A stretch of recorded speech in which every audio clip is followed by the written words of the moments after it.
If you're a parent of an autistic child and you've ever worried about friendships, dating, or relationship safety later on, this video's for you. Relationship skills, they don't start with dating. They actually start much earlier in everyday life, often without us even noticing. And look, this matters especially for our autistic kids, not because anything's wrong, but because autistic kids don't usually learn relationship rules indirectly. They're actually learning through patterns, through clear everyday experiences, and also through what actually happens again and again in real life. So, if you're wondering how to prepare your child for healthy relationships, the answer usually isn't another big talk. It's actually what's already happening at home. Home is a practice ground for relationships. It's where kids learn what conflict looks like and feels like, whether repair can happen when conflict does happen, and whether boundaries are respected or not. And also, if it's safe to have emotions. Autistic kids, they aren't guessing what relationships are like. They're actually watching what happens. And those everyday patterns quietly become their template for the future.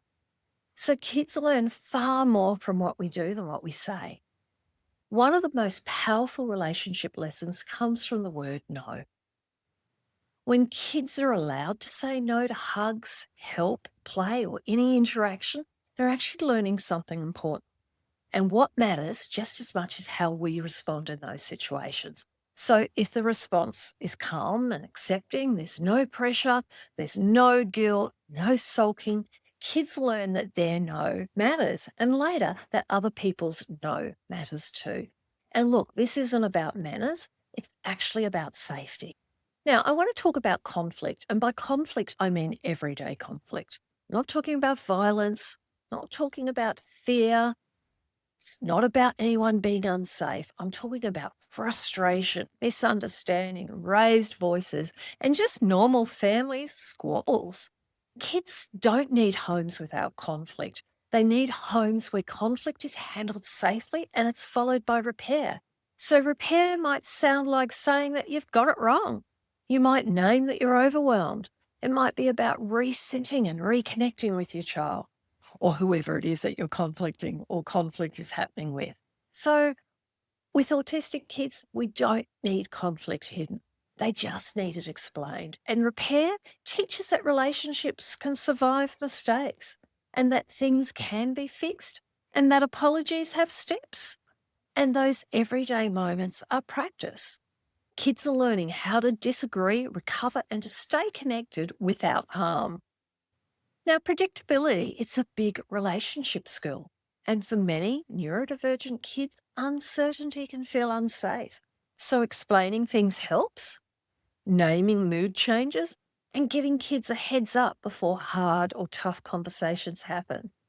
Now, it's also about saying what's going to happen next. And look, predictability, it isn't about control. It's actually about safety, and safety is what allows trust to grow.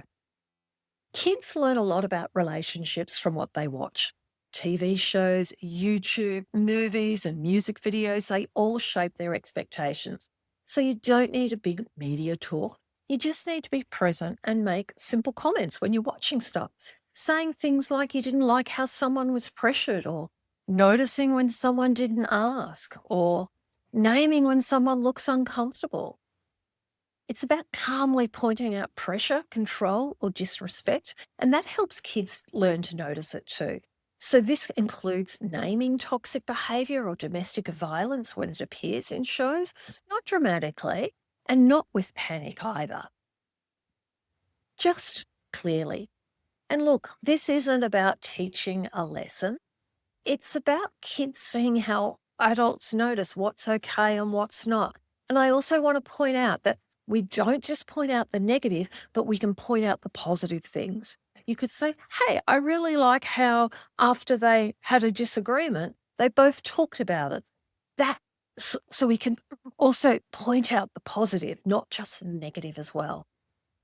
Now, autistic kids often need scripts. So when stress happens, words usually disappear. And knowing what to say can help the disagreements, for asking for space, for saying no, and also for checking consent. So simple phrases like, I need a break, or saying that you're not comfortable can be helpful. Because look, autistic kids, autistic people, we don't lack empathy. Often we usually just lack the words for when something feels overwhelming. So knowing what to say, scripts, they can actually reduce shutdown and also stop the guessing as well. Now, a quick note about feelings.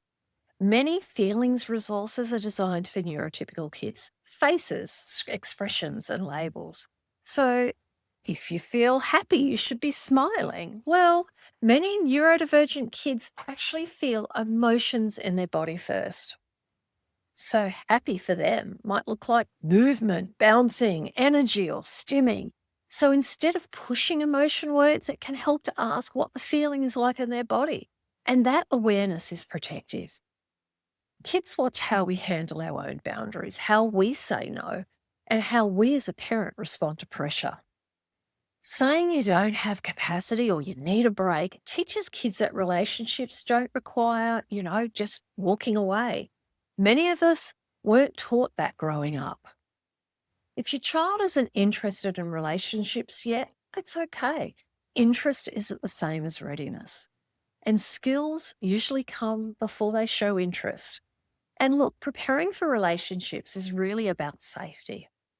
And look, you don't need to do all of the things I've talked about.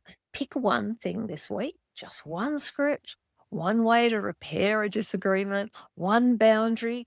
And these small, predictable moments, they help to build those real relationship skills. If this video helped, the one just before it will too as well. It's about how to respond when kids ask questions about their body, like penis and vulvas, and how to respond without panic or awkwardness. Because how we talk about bodies is often where boundaries, respect, and safety conversations begin. And remember, Sex Ed Rescue is there with resources to help you keep having more of these conversations with your child. So please, look, remember, you're already doing a lot more than you think.